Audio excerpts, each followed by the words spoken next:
শিল্প খাতে গ্যাসের দাম বাড়ায় উদ্বিগ্ন ব্যবসায়ীরা। তারা বলছেন গ্যাস সংকট ও বাড়তি দামের ঝুঁকিতে পড়েছে শিল্প খাত। একে আত্মঘাতী সিদ্ধান্ত উল্লেখ করে দাম পুনর্বিবেচনার তাগিদ দিয়েছেন উদ্যোক্তারা। বিনিয়োগেও প্রভাব পড়ার আশঙ্কা তাদের। বান্ডেল থাকলে প্রতি সেনমানিতে টাকা বাঁচবে। বিকাশ সেনমানি বান্ডেল কিনে জিতুন প্রতি লেনদেনে। অর্থনীতির অনেকাংশ নির্ভর করে উৎপাদনের ওপর। সক্ষমতা ধরে রাখতে প্রয়োজন নিরবিচ্ছিন্ন বিদ্যুৎ ও গ্যাসের সরবরাহ, কিন্তু কারখানাগুলোতে গ্যাস ও বিদ্যুৎ সংকট রয়েছে।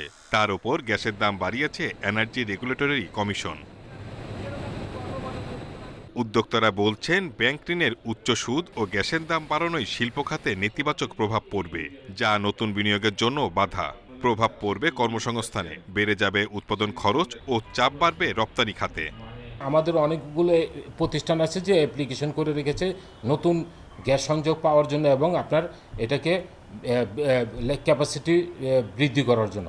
এখন আমি ক্যাপাসিটি বৃদ্ধি করতে গেলেই আমার সেই 40 টাকা করে যদি ধার্য করা হয়, তাহলে কিন্তু এইখানে একটা বৈষম্য আপনার সৃষ্টি হয়। গ্যাসের দামটা যে বৃদ্ধি করছে এইটা বাস্তব ভিত্তিক হয় না, এটা একটা আত্মঘাতী, এটা খুবই ক্ষতি হয়েছে আমাদের সেক্টরের জন্য।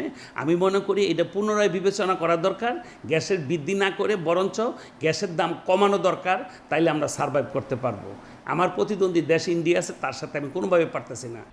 অর্থনীতিকে গতিশীল রাখতে জ্বালানি খাতে বিনিয়োগ বান্ধব পরিকল্পনার তাগিদ দিয়েছেন বিশেষজ্ঞরা। আমার কাছে মনে হয় এই পুরো পরিস্থিতিটাকে সামাল দেওয়ার জন্য আমাদের নিজেদের ডোমেস্টিক যে গ্যাস রিসোর্স সেটার অনুসন্ধান করা ছাড়া এবং ওইটা ব্যবহার করে মানে চালানো ছাড়া আসলে কোনো বিকল্প নেই। গ্যাসের দাম বাড়ানোয় উদ্বেগ জানিয়েছে বিনিয়োগ উন্নয়ন কর্তৃপক্ষ বিডা। পুনর্বিবেচনার জন্য চিঠি দিয়েছে এনার্জি রেগুলেটরি কমিশনে। Shahid Ahmed, independent news, Dhaka.